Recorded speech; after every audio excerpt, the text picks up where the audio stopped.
ഫേസ്ബുക്കിൽ ഗോഡ്ഫാദർ എന്ന സിനിമയുടെ പിന്നാമ്പുറ കഥകൾ വായിച്ചപ്പോൾ അതിന് ശബ്ദം നൽകി അവതരിപ്പിക്കാൻ തോന്നി. അപ്പൊ നമുക്കതൊന്നു കേട്ടു നോക്കിയാലോ? ഗോഡ്ഫാദർ റിലീസാവുന്നതിനും ദിവസങ്ങൾക്ക് മുൻപ് സിനിമാരംഗത്തെ പ്രമുഖർക്കായി ചെന്നൈയിൽ വച്ച് ഒരു പ്രിവ്യൂ ഷോ അണിയാർ പ്രവർത്തകർ സംഘടിപ്പിച്ചിരുന്നു. K Balachander, Mani Ratnam, R V Udayakumar, Hariharan, I V Sasi, Priyadarshan പോലുള്ള അധികായർ അന്ന് പ്രിവ്യൂ കാണാൻ വന്നിരുന്നു.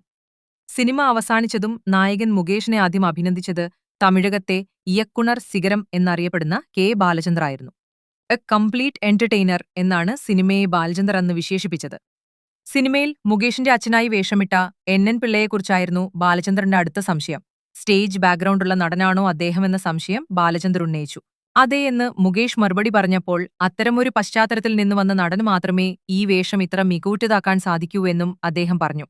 സിനിമ കണ്ടവരുടെ അഭിനന്ദനങ്ങൾ ഒന്നൊഴിയാതെ ഏറ്റുവാങ്ങുമ്പോഴും മുകേഷിനൊരു വ്യസനം മാത്രം. ആരുടെ അഭിപ്രായം കേൾക്കാനാണോ അത്യധികം ആഗ്രഹിച്ചത് അയാൾ മാത്രം ഒന്നും മിണ്ടാതെ ഇറങ്ങിപ്പോയിരിക്കുന്നു. മറ്റാരുമല്ല, മണിരത്നം തന്നെ. സിനിമ കഴിഞ്ഞതും അദ്ദേഹം ആർക്കും മുഖം കൊടുക്കാതെ സ്ഥലം വിട്ടു. സംവിധായകരായ സിദ്ദീഖ് ലാൽമാരോട് ഇക്കാര്യം പറഞ്ഞപ്പോൾ അവർക്കും വലിയ വിഷമമായി. സിനിമ ഇഷ്ടപ്പെടാനിട്ടാകുമോ അദ്ദേഹം മിണ്ടാതെ പോയതെന്ന ചിന്ത മുകേഷിന്റെ ഉള്ളിൽ അലയടിച്ചു. ദിവസങ്ങൾ കടന്നുപോയി. ഗോഡ്ഫാദറിന്റെ റിലീസ് ദിവസം. മണിരത്നന്റെ നമ്പർ മുകേഷിന്റെ കയ്യിലില്ല. അദ്ദേഹത്തിന്റെ ഭാര്യയും നടിയുമായ സുഹാസിനിയുടെ നമ്പറുണ്ട് താനും. എന്തുമരട്ടെ, സുഹാസിനിയെ വിളിച്ച് എന്താണ് മണിരത്നത്തിന് തങ്ങളുടെ സിനിമയെക്കുറിച്ചുള്ള അഭിപ്രായമെന്ന് തിരക്കാൻ മുകേഷ് തീരുമാനിച്ചു. അതിൻ പ്രകാരം സുഹാസിനിയെ മുകേഷ് ഫോൺ വിളിച്ചു. ചെറിയൊരു ആമുഖ സംഭാഷണത്തിന് ശേഷം മുകേഷ് നേരെ വിഷയത്തിലേക്ക് കടന്നു. ഹസ്ബൻഡ് 2 ദിവസം മുമ്പ് ഞാൻ നായകനായ ഗോഡ്ഫാദർ എന്ന സിനിമ കാണാൻ വന്നിരുന്നു. സുഹാസിനിയും വരുമെന്ന് ഞങ്ങൾ പ്രതീക്ഷിച്ചു. ക്ഷമിക്കണം മുകേഷ്, എനിക്ക് വരാൻ സാധിച്ചില്ല. ഞാൻ അന്ന് മറ്റൊരു സിനിമയുടെ ഷൂട്ടിംഗുമായി ബന്ധപ്പെട്ട് തിരക്കിലായിരുന്നു. അത് സാരമില്ല. അദ്ദേഹം പക്ഷേ ഞങ്ങളുടെ സിനിമ കണ്ട് ഒന്നും പറയാതെയാണ് ഇറങ്ങിപ്പോയത്. അതെയോ? അയ്യോ സോറി. He's very shy. അദ്ദേഹം അങ്ങനെ അധികം സംസാരിക്കുന്ന ആളല്ല മുകേഷ്. അത് സാരമില്ല. അല്ല, എപ്പോഴെങ്കിലും സമയം കിട്ടുകയാണെങ്കിൽ അദ്ദേഹത്തോടൊന്ന് ചോദിക്കണം, എങ്ങനെയുണ്ടായിരുന്നു ഞങ്ങളുടെ സിനിമയെന്ന്.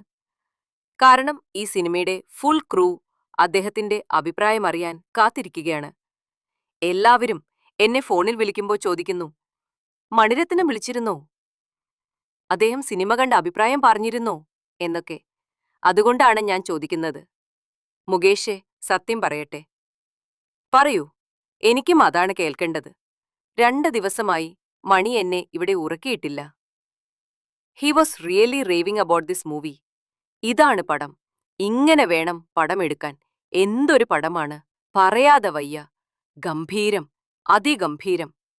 ആക്ഷൻ, കോമഡിക്ക് കോമഡി, സെന്റിമെന്റ്സിന് സെന്റിമെന്റ്സ്, റൊമാൻസിന് റൊമാൻസ്, ഗാനങ്ങൾ, അഭിനേതാക്കളിലെ തകർപ്പൻ പെർഫോമൻസ്, പഴുതുകൾ അടച്ച തിരക്കഥ.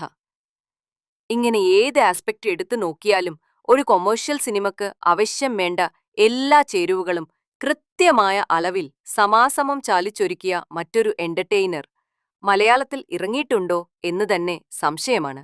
33 വർഷം മുൻപുള്ള പ്രേക്ഷകർ എങ്ങനെ ഈ സിനിമയെ സ്വീകരിച്ചുവോ അതുപോലൊരു സ്വീകാര്യത ഇന്നും ഈ സിനിമയ്ക്ക് ലഭിക്കുന്നു.